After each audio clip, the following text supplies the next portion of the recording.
Hi friends, welcome to a new class. देखिए, current affairs की series के साथ साथ आज से हम ट्रेडिशनल में पॉलिटी स्टार्ट कर रहे हैं, घटना चक्र की। ठीक है।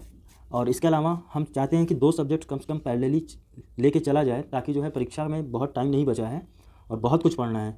तो पॉलिटी हम स्टार्ट कर रहे हैं। इसके अलावा दूसरा सब्जेक्ट ट्रेडिशनल में आपको क्या करना है वो आप कमेंट बॉक्स में आकर जरूर बताइएगा। करंट अफेयर्स जैसे ही घटनासार और घटना चक्र का पॉइंटर हमारा खत्म होगा, इसका फिर हम एमसीक्यू पार्ट लेके आएंगे। ठीक है। अगर आप चैनल पर नए हैं तो प्लीज़ चैनल को सब्सक्राइब जरूर कर लीजिएगा। चलिए स्टार्ट करते हैं। पहला टॉपिक है भारत का संवैधानिक विकास। अब देखेंगे कि कंपनी के शासन के लिए जो पारित अधिनियम थे उसमें क्या क्या है। तो ब्रिटिश संसद ने 1773 के रेगुलेटिंग एक्ट के द्वारा बंगाल के गवर्नर को बंगाल का गवर्नर जनरल पद नाम दिया गया और उसकी सहायता के लिए एक 4 सदस्यीय कार्यकारी परिषद का भी गठन किया गया। और इसका कार्यकाल क्या था, तो ये 5 वर्ष इसका कार्यकाल रखा गया। अब इसके हिसाब से बात करें 1773 के रेगुलेटिंग एक्ट के हिसाब से, तो बंगाल का पहला गवर्नर जनरल कौन था, तो वारेन हेस्टिंग था। ठीक है। और इसके अलावा फ्रांसिस क्लेवरिंग, मानसन और बोरवेल ये काउंसिल के जो है सदस्य नियुक्त हुए। सपरिषद गवर्नर जनरल को बंगाल के फोर्ट विलियम की प्रेसिडेंसी के सैनिक और असैनिक शासन का अधिकार दिया गया। ठीक है। किसका? फोर्ट विलियम की प्रेसिडेंसी के सैनिक और असैनिक का अधिकार, दोनों तरीके का अधिकार इनको मिल गया, सैनिक और असैनिक। और इसे प्रमुख मामलों में मद्रास और बम्बई की प्रेसिडेंसियों के अधीक्षण भी करना था। इसी एक्ट के तहत कलकत्ता में 1773 के रेगुलेटिंग एक्ट के तहत कलकत्ता में 1774 में एक उच्च न्यायालय की स्थापना की गई, जिसमें से एक मुख्य न्यायाधीश और 3 अन्य न्यायाधीश थे। अब कंपनी के कर्मचारियों को निजी व्यापार करने तथा भारतीयों से उपहार लेने पर प्रतिबंध लगा दिया गया। यह था 1773 एक्ट की प्रॉपर्टीज़। ठीक है। अगला देखेंगे पिट्स इंडिया एक्ट 1784 के एक्ट में क्या था। तो इसमें क्या क्या था, तो 1784 द्वारा कंपनी के राजनीतिक और व्यापारिक कार्यों का पृथक्करण कर दिया गया। यानी दोनों कार्य अलग हो गए, राजनीतिक कार्य और व्यापारिक कार्य दोनों को अलग कर दिया गया 1784 के पिट्स इंडिया एक्ट के द्वारा। अब इस एक्ट के निदेशक मंडल को कंपनी के व्यापारिक मामलों के अधीक्षण की अनुमति दे दी गई, परंतु राजनीतिक मामलों के प्रबंधन के लिए एक बोर्ड ऑफ कंट्रोल का गठन किया गया। ठीक है। तो बोर्ड ऑफ कंट्रोल का गठन 1784 पिट्स इंडिया एक्ट के तहत किया गया। ठीक है। इसी में राजनीतिक और व्यापारिक कार्यों को अलग कर दिया गया। ये 1784 के पिट्स इंडिया एक्ट की प्रॉपर्टी थी। अगला देखेंगे 1786 के एक्ट में क्या क्या था। तो इसके द्वारा गवर्नर जनरल को विशेष परिस्थितियों में अपनी परिषद के, ठीक है, अपनी काउंसिल के निर्णय को निरस्त करने अथवा लागू करने का अधिकार दिया गया 1786 के एक्ट के तहत। अब गवर्नर जनरल को प्रधान सेनापति की शक्तियां भी प्रदान की गईं। ये दोनों अधिकार सर्वप्रथम किसको मिले, तो लॉर्ड कॉर्नवालिस को मिले। ठीक है। अब देखेंगे 1793 के एक्ट के अंतर्गत कंपनी के अधिकारों को 20 वर्ष के लिए बढ़ा दिया गया। 1793 के चार्टर्ड एक्ट में कंपनी के अधिकारों को 20 साल के लिए बढ़ा दिया गया। ठीक। तो अब 1813 के एक्ट के द्वारा पहली बार भारतीयों के लिए शिक्षा के लिए क्या किया, प्रति वर्ष 1 लाख रुपए का उपबंध किया गया। ये 1813 के एक्ट में था कि भारतीयों की शिक्षा के लिए प्रति वर्ष 1 लाख रुपए का आवंटन किया गया था। कंपनी के भारत व्यापार के एकाधिकार को समाप्त कर दिया गया। ठीक है। भारतीय व्यापार के एकाधिकार को समाप्त कर दिया गया 1813 के चार्टर्ड एक्ट के तहत। लेकिन इसके अलावा चीन के साथ और चाय के व्यापार पर उनका एकाधिकार बना रहा। इन दोनों के अलावा बाकी पूरी तरीके से व्यापार का एकाधिकार समाप्त कर दिया गया। अब आता है 20 साल बाद हमारा आ गया था 1793 में यही बात कही गई थी कि कंपनी के अधिकारों को 20 वर्ष के लिए बढ़ा दिया गया। अब 1813 में आया, फिर 20 साल बाद 1833 के एक्ट में देखेंगे तो बंगाल के गवर्नर जनरल को संपूर्ण भारत का गवर्नर जनरल बना दिया गया। ठीक है। 1773 में क्या हुआ था कि बंगाल के गवर्नर को बंगाल का गवर्नर जनरल बना दिया गया था। लेकिन 1833 के एक्ट में क्या हुआ कि बंगाल के गवर्नर जनरल को भारत का गवर्नर जनरल बना दिया गया। ठीक है। इस चार्टर एक्ट की धारा 87 के अनुसार कोई भी भारतीय कोई धर्म, जन्मस्थान, वंश व वर्ण के आधार पर सरकारी सेवा के लिए अयोग्य नहीं समझा जाएगा। ठीक है। और देश की शासन प्रणाली का केंद्रीकरण भी कर दिया गया। अब लॉर्ड विलियम बेंटिंग जो है वो भारत का पहला गवर्नर जनरल बन गया, लॉर्ड विलियम बेंटिंग। और कंपनी के सभी व्यापारिक कार्य समाप्त कर दिए गए, जो चीन के साथ और चाय के साथ जो उनका व्यापार था उसके अलावा सभी खत्म कर दिए गए। तो 1833 के एक्ट में वो दोनों भी समाप्त कर दिए गए, पूर्ण तरीके से रोक लगा दी गई व्यापारिक कार्यों पर। अब क्या था कि भविष्य में उसके साथ केवल राजनीतिक कार्य ही करने थे, व्यापारिक कार्य सारे बंद हो गए, राजनीतिक कार्य ही 1833 के एक्ट के तहत रह गए।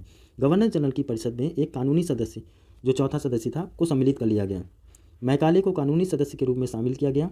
इस एक्ट के तहत सपरिषद गवर्नर जनरल को पूरे भारत के लिए कानून बनाने का अधिकार दे दिया गया और इसी एक्ट के नियुक्तियों के लिए योग्यता संबंधी मानदंड अपनाकर भेदभाव को समाप्त किया गया। 1813 हो गया, 1833 हो गया।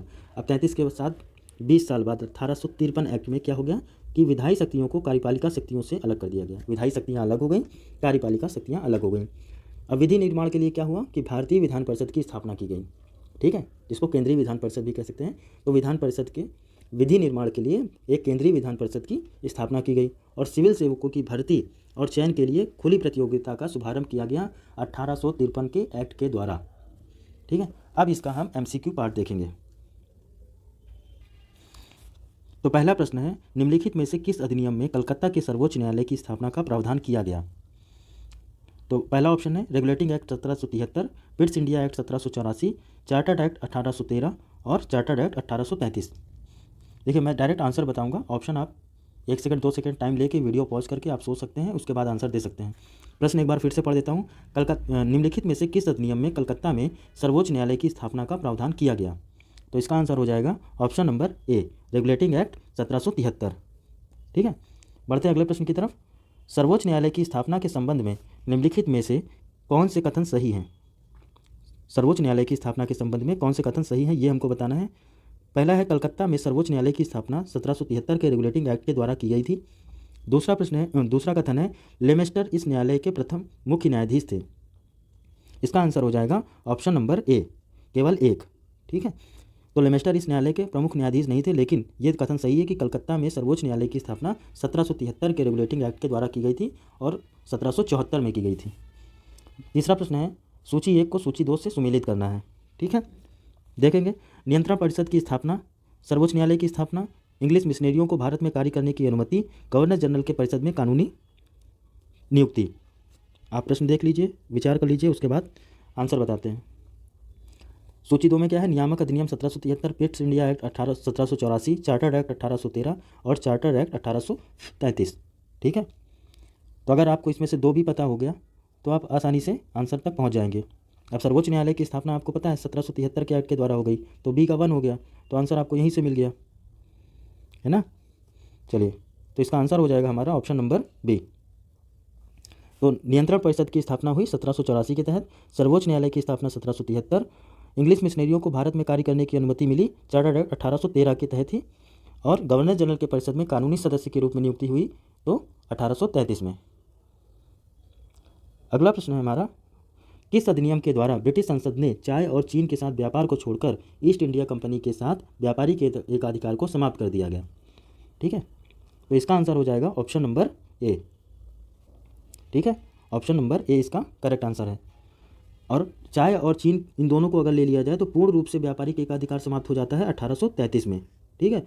लेकिन चाय और चीन को छोड़कर अगर बात करें तो 1813 में चाय और चीन को छोड़कर बाकी सारे व्यापारिक एकाधिकारों को समाप्त कर दिया गया था। अगला प्रश्न है, चार्टर्ड एक्ट 1813 के संबंध में निम्नलिखित कथनों पर विचार करना है। तो पहला कथन है, इसने भारत में ईस्ट इंडिया कंपनी के व्यापारिक एकाधिपत्य को चाय का व्यापार और चीन के साथ व्यापार को छोड़कर समाप्त कर दिया गया। दूसरा है, इस कंपनी द्वारा अधिकार में लिए गए भारतीय राज्य क्षेत्रों पर ब्रिटिश राज की संप्रभुता को सुदृढ़ कर दिया गया। तीसरा पॉइंट है, भारत का राजस्व अब ब्रिटिश संसद के नियंत्रण में आ गया था। ठीक है, बताइए इसका आंसर बताइए। इसका आंसर हो जाएगा ऑप्शन नंबर ए, केवल 1 और 2, यानी कि 1813 के एक्ट में क्या था, भारत ने ईस्ट इंडिया कंपनी के व्यापारिक एकाधिकार को चाय के व्यापार और चीन के साथ व्यापार को छोड़कर सब समाप्त कर दिया। दूसरा है, भारतीय राज्य क्षेत्रों में ब्रिटिश क्राउन की संप्रभुता को सुदृढ़ किया। तीसरा, भारत का राजस्व ब्रिटिश संसद के नियंत्रण में नहीं, ये कथन गलत है। ठीक है, अगला प्रश्न देखेंगे, किस अधिनियम ने भारतवासियों को अपने देश के प्रशासन में कुछ हिस्सा लेना संभव बनाया? ठीक है, किस अधिनियम में भारतीयों को अपने देश के प्रशासन में कुछ हिस्सा लेना संभव बनाया? तो इसका आंसर हो जाएगा हमारा ऑप्शन नंबर ए, 1833 के एक्ट के द्वारा आ गया। तो इससे रिलेटेड जो है आपके 7 प्रश्न थे। ठीक है, अगर आपने स्टार्टिंग का जो टेक्स्ट दिया हुआ उसको पढ़ लिया, ये क्वेश्चन पढ़ लिए, तो एक्ट से आपके लगभग सारे क्वेश्चन आपके आसानी से हल हो जाएंगे। बढ़ते हैं अगले चैप्टर की तरफ। अगला चैप्टर हमारा है ब्रिटिश ताज के शासनाधीन पारित अधिनियम। अब ब्रिटिश ताज के अधीन जो शासन अधिनियम पारित हुए थे उनको हम देखेंगे। ब्रिटिश संसद ने भारत शासन अधिनियम 1858 के द्वारा भारत का शासन ब्रिटिश ताज के अधीन कर दिया गया। ठीक है, गवर्नर जनरल को अब भारत का वायसराय भी कहा जाने लगा, जो ब्रिटिश ताज का प्रत्यक्ष प्रतिनिधि बन गया। लॉर्ड कैनिंग जो है भारत का प्रथम वायसराय था, लॉर्ड कैनिंग। इस अधिनियम के द्वारा भारत के राज्य सचिव पद का सृजन किया गया। अब 1858 के तहत भारत का एक राज्य सचिव भी होगा। लॉर्ड कैनिंग जो है भारत का प्रथम वायसराय बन गया, क्योंकि गवर्नर जनरल को पद बदल कर क्या कर दिया गया, भारत का वायसराय, जिसमें भारतीय प्रशासन पर संपूर्ण नियंत्रण शक्ति निहित थी। उसकी सहायता के लिए 15 सदस्यीय परिषद के गठन का प्रावधान किया गया। अगला एक्ट आता है भारत परिषद अधिनियम 1861। इसके द्वारा कानून बनाने की प्रक्रिया में भारतीय प्रतिनिधियों को शामिल करने की स्टार्टिंग हो गई।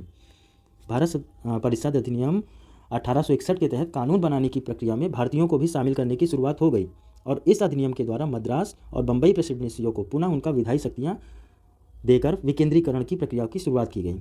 इसने वायसराय को आपातकाल में अध्यादेश जारी करने की शक्ति मिल गई। 1861 के एक्ट के तहत वायसराय को आपातकाल में अध्यादेश जारी करने की शक्ति मिल गई।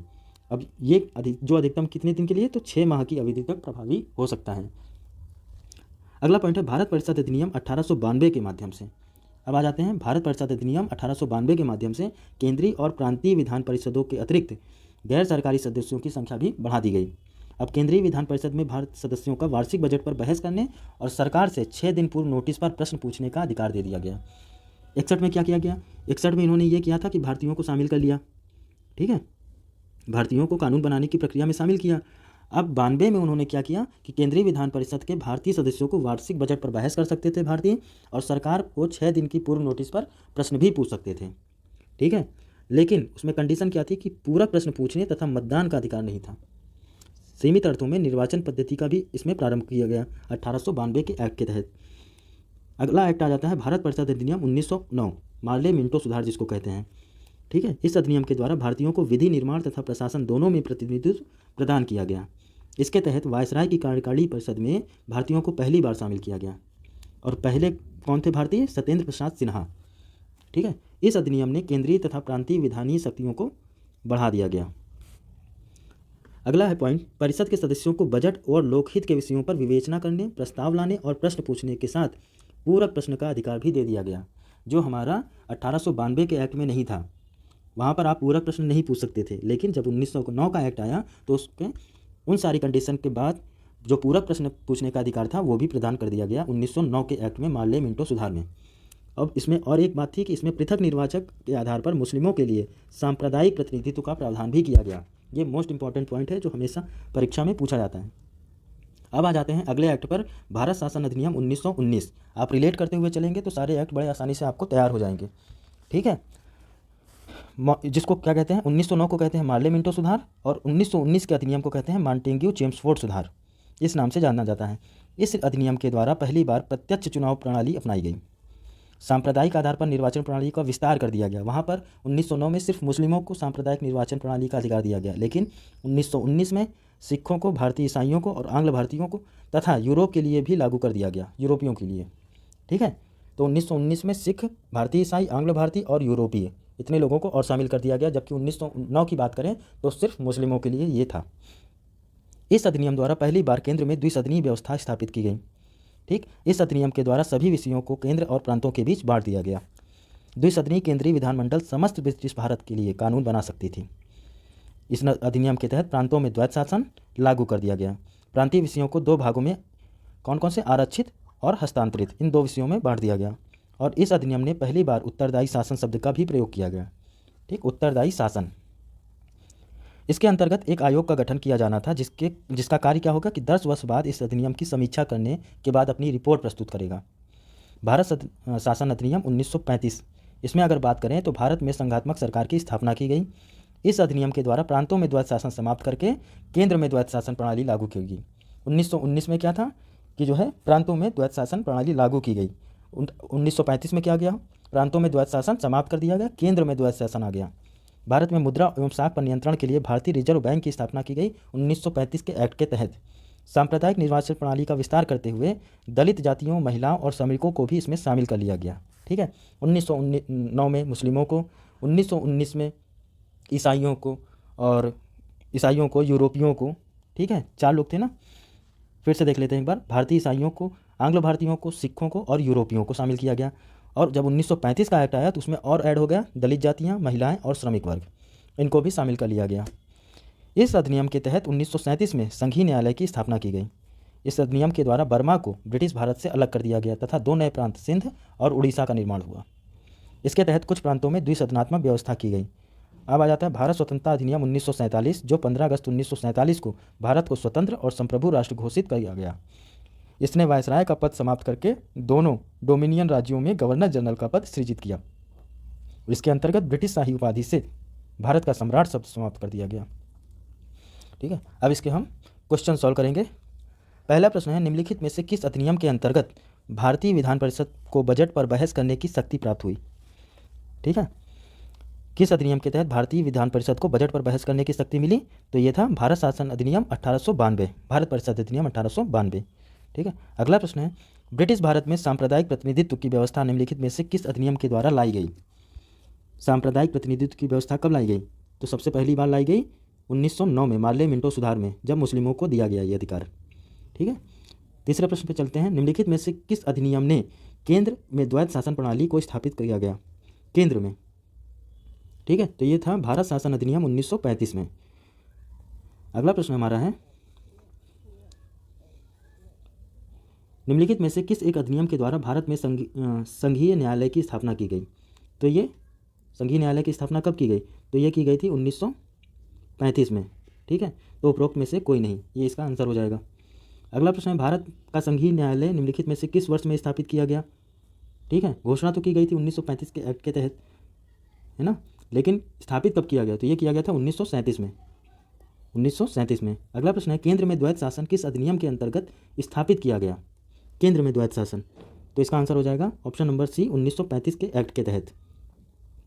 अगला प्रश्न है 7वां नंबर, 1919 के भारत शासन अधिनियम की निम्नलिखित में से कौन सी विशेषताएं हैं? पहला पॉइंट है हमारा, प्रांतों की कार्यकारिणी सरकार में द्वैध शासन की व्यवस्था। दूसरा है मुसलमानों के लिए पृथक सांप्रदायिक निर्वाचक मंडलों की व्यवस्था। केंद्र द्वारा प्रांतों को विधानी शक्तियों का हस्तांतरण। ठीक है, अगर आपको नहीं पता है स्टेटमेंट तो आप एलिमिनेट करके लगा लीजिए। अगर आपको इसमें से एक भी पॉइंट पता होगा तो एलिमिनेट कर सकते हैं आप। जैसे कि मुसलमानों के लिए पृथक सांप्रदायिक निर्वाचक मंडल की व्यवस्था कब की गई? 1919 में तो थी नहीं, तो ये की गई थी 1909 में। तो दो नहीं होगा हमारा, तो एक आंसर ये कट गया, एक आंसर ये कट गया। ठीक है, प्रांतों की कार्यकारिणी सरकार में द्वैध शासन की व्यवस्था थी। केंद्र द्वारा प्रांतों में विधायी शक्तियों का हस्तांतरण, ये भी था, तो इसका आंसर हो जाएगा ऑप्शन नंबर सी। ठीक है, अगले प्रश्न पे चलेंगे। 8वां नंबर प्रश्न हमारा है, निम्नलिखित में से किसने ब्रिटिश भारत में प्रांतीय स्वायत्तता की शुरुआत की? तो इसका आंसर हो जाएगा ऑप्शन नंबर डी, भारत सरकार अधिनियम 1919 के तहत स्टार्ट हुई थी भारत में प्रांतीय स्वायत्तता की शुरुआत। 9वां नंबर हमारा प्रश्न है, भारतीय विधानपालिका प्रथम बार द्विसदनीय बनाई गई, तो ये कब बनाई गई? तो इसका आंसर हो जाएगा ऑप्शन नंबर सी, 1919। ठीक है, 1919 में। अगला प्रश्न है 10वें नंबर का, केंद्र में कौन सा एक्ट द्विसदनीय विधायिका लाया? केंद्र में द्विसदनीय विधायिका कौन लाया? तो इसका करेक्ट आंसर हो जाएगा 1919 के एक्ट के तहत आई थी द्विसदनीय विधायिका। ठीक है, अगला प्रश्न है 11 नंबर का हमारा, निम्नलिखित कथनों पर विचार करना है हमको। पहला कथन है, 1919 के मॉन्टेग्यू चेम्सफोर्ड सुधारों में 21 वर्ष से अधिक आयु की सभी महिलाओं के लिए मताधिकार की संस्तुति की गई। दूसरा है, 1935 के गवर्नमेंट ऑफ इंडिया एक्ट में विधानमंडल में महिलाओं के लिए आरक्षित स्थानों का प्रावधान किया गया। ठीक है, तो इसका करेक्ट आंसर हो जाएगा हमारा केवल ऑप्शन नंबर 2 हमारा सही है, ना कि 21 वर्ष से अधिक आयु की सभी महिलाओं के लिए मताधिकार की संस्तुति की गई, ऐसा कोई भी प्रावधान नहीं था 1919 के एक्ट में। तो इसका करेक्ट आंसर हो जाएगा ऑप्शन नंबर बी। ठीक है, अगला प्रश्न है 12 नंबर हमारा, भारतीय सिविल सेवा के संदर्भ में निम्नलिखित में से कौन से कथन सही हैं? तो पहला कथन हमारा है, भारत सरकार अधिनियम 1919 में भारतीय सिविल सेवा के लिए अलग परीक्षा का प्रावधान किया गया जो भारत में होनी थी। दूसरा कथन है, भारतीय सिविल सेवा में 1941 में भारतीयों का प्रतिशत यूरोपीय वासियों से अधिक था। ठीक है, तो ये दोनों कथन हमारे सही हैं, 1 और 2 दोनों हमारे सही हैं। ऑप्शन नंबर सी इसका करेक्ट आंसर है। आते हैं 13 नंबर प्रश्न पे, केंद्रीय विधानसभा का निम्नलिखित में से कौन सा निर्वाचन भारत सरकार शासन अधिनियम 1919 के तहत हुआ? 1926, 1937, 1945 और 1900, इसी में बताना है ABC। ठीक है, केंद्रीय विधानसभा के निम्नलिखित में से कौन से निर्वाचन भारत सरकार शासन अधिनियम 1919 के तहत हुआ? तो इसका करेक्ट आंसर हो जाएगा, पहला था हमारा 1926 और दूसरा था 1945। तो ऑप्शन नंबर ए और सी ये दोनों हमारे सही हैं, तो इसका करेक्ट आंसर हो जाएगा ऑप्शन नंबर सी, ए और सी दोनों। ठीक, अगले प्रश्न पे चलेंगे। भारत शासन अधिनियम 1919 के अंतर्गत भारतीय विधायिका अंतिम निर्वाचन किस वर्ष में आयोजित किया गया? तो ये किया गया था 1945 में। ऑप्शन नंबर सी भी इसका करेक्ट आंसर है।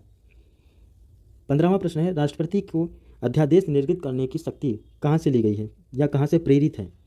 तो ये लिया गया है भारत सरकार अधिनियम 1935 के एक्ट से। ठीक है, ऑप्शन नंबर बी इसका करेक्ट आंसर है। 16वां नंबर प्रश्न है हमारा, निम्नलिखित में से किस अधिनियम द्वारा संवैधानिक निरंकुश का सिद्धांत प्रवृत्त किया गया? तो ये किया गया 1935 के एक्ट से। ठीक है, 1935 के एक्ट से ये किया गया संवैधानिक निरंकुशन का सिद्धांत। ऑप्शन नंबर सी इसका करेक्ट आंसर है। अगला प्रश्न है 17 नंबर हमारा, भारत के संविधान में केंद्र और राज्यों के बीच किया गया शक्तियों का विभाजन इनमें से किसमें उल्लिखित योजना पर आधारित है? तो ये भी है 1935 के एक्ट में। ठीक है, केंद्र और राज्यों के बीच किया गया शक्तियों का विभाजन किस एक्ट के द्वारा किया गया? तो 1935 के एक्ट के द्वारा ही किया गया।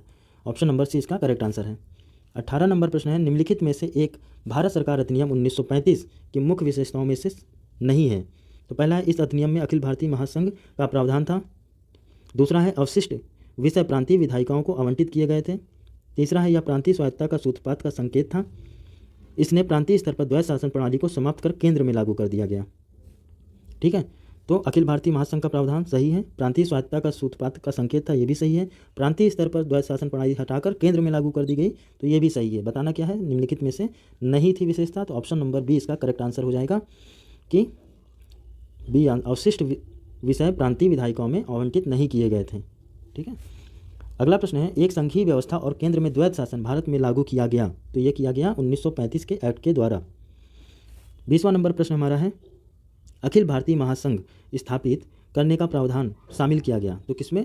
भारत सरकार अधिनियम 1935 में, अगस्त प्रस्ताव 1940 में। तीसरा ऑप्शन हमारा है भारत सरकार अधिनियम 1919 में या कैबिनेट मिशन 1946 में। ठीक है, तो इसका करेक्ट आंसर हो जाएगा अखिल भारतीय महासंघ स्थापित किया गया 1935 के एक्ट से। ऑप्शन नंबर ए हमारा करेक्ट आंसर है।